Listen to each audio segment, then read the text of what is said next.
اور ان کی درندگی کو بڑھانے کے لیے یہ اس کو منظور کیا گیا، اور اس کی آڑ میں وہاں پہ جو ایک بہت ہی ہر دل عزیز شخصیت ہیں آغا باقر الحسینی، ان کے اوپر مقدمہ درج کیا گیا، اور اس کے بعد پھر کہا گیا کہ ان کو گرفتار کریں۔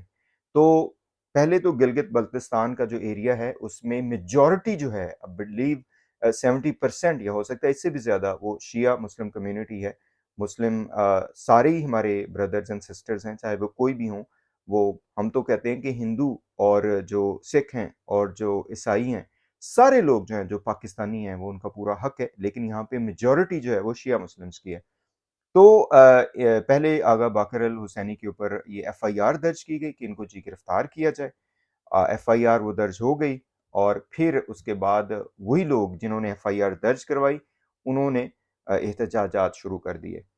ان احتجاجات کو دیکھتے ہوئے، چونکہ یہ ایک جھوٹ پہ مبنی ایف آئی آر ہے، سب کو پتہ ہے کہ یہ بہت سینسٹیو ایشوز ہیں، اور میں اپنی طرف سے یہ کہتا چلوں کہ ہمارے چینل کا یہ ترہ امتیاز رہا ہے کہ اس فرقہ واریت کے خلاف ہم نے بہت مضبوط آواز بلند کی ہے کہ اگر کوئی شیعہ ایسا اقدام کرتا ہے کہ جس سے فرقہ واریت کی بو آتی ہے، تو نہ تو وہ ہمارا دوست ہے، اور اگر کوئی سنی کرتا ہے فرقہ واریت پھیلانے کے لیے، چاہے کوئی بھی سینسٹیو ایشوز کے اوپر بات کرتا ہے، نہ وہ ہمارا دوست ہے، اور اگر کوئی تکفیری اور ناسبی کرتا ہے تو وہ تو پہلے ہی آپ کا دشمن ہے۔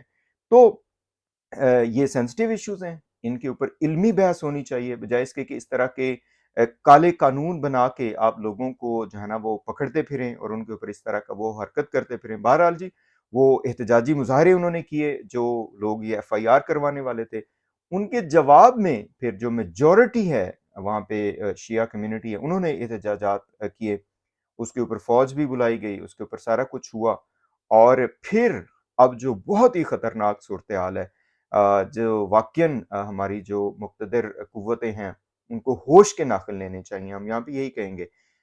جو پاور کوریڈورز ہیں وہ اس حوالے سے سوچیں۔ یہ جو وزیر اعظم صاحب ہیں، کاکڑ صاحب، باتیں تو بڑی اچھی کرتے ہیں، لیکن یہ سوچیں، یہ بہت سینسٹیو ایشو ہے، یہ ایریا آپ کے لیے بہت سینسٹیو ہے، لیکن چونکہ توجہ نہیں دی گئی، چونکہ وہ کہتے ہیں نا بھنگ پی کے یہ لوگ سوئے ہوئے ہیں، یا پھر خود دیکھ رہے ہیں کہ یہ آگ لگے۔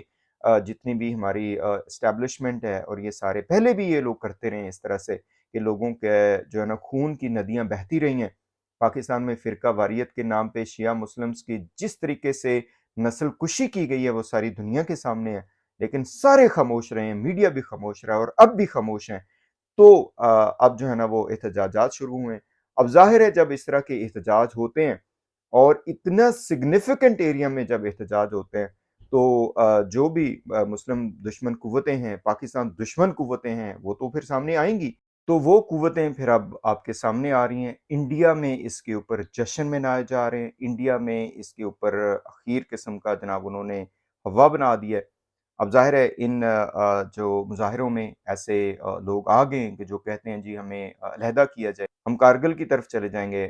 یہ حقیقت تو بہرحال وہاں کے جو باشندے ہیں وہی بتا سکتے ہیں۔ انشاءاللہ ہمارے بہت دوست ہیں وہاں پہ، تو ان کے ساتھ ابھی رابطہ ہوا ہے، اور انشاءاللہ ایک دو لائیو سیشنز بھی ہم کریں گے، جو گراؤنڈ ریالٹیز ہیں وہ آپ کے سامنے رکھیں گے۔ لیکن یہ بہت خطرناک صورتحال ہے، اس پہ ہمارے جو کرتا دھرتے ہیں توجہ نہیں کر رہے۔ یہ جو بل ہے، کنٹروورشل بل ہے، اس کو میرا خیال ہے نہیں وہ ہونا چاہیے، منظور نہیں ہونا چاہیے، کیونکہ اس کے آڑ میں جس طرح سے باقی کمیونٹیز کو پرسیکیوٹ کیا جاتا ہے، کرسچین کمیونٹی کو کیا جاتا ہے، باقی کمیونٹیز کو کیا جاتا ہے، یہ شیعوں کو بھی اس طرح وہ کرنے کی ان کی کوشش ہے۔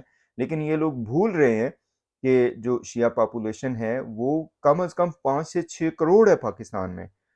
وہ پیچھے ہٹنے والے نہیں ہیں اپنے حقوق سے، اور یہ حقوق ہے ان کے کہ دشمنان اہل بیت کو جو لبادہ آپ اڑوانے کی کوشش کر رہے ہیں، وہ آپ کی کس قدر نفیریس اور تکفیریت کی طرف آپ کی کوشش ہے۔ یہ کوشش نہ تو پہلے کامیاب ہوئی تھی، نہ اب ہوگی۔ کربلا ایسے تو نہیں ہوئی، اگر یہ ختم ہونے ہوتے اس طرح جو شیعہ عقائد ہیں، یہ سب کچھ ہے، تو وہ بہت پہلے ختم ہو چکے ہوتے ہیں۔ بہرحال پاکستان کے حوالے سے یہ بہت سیریس ایشو ہے، اس کو سیریس لینا چاہیے۔ اگر ہماری اسٹیبلشمنٹ ابھی ہوش کے ناخن نہیں لے گی اور یہ فرقہ واریت اسی طرح بڑھتی رہے گی، تو پھر بہت زیادہ نقصان ہونے کا خدشہ ہے۔ السلام علیکم ورحمۃ اللہ وبرکاتہ۔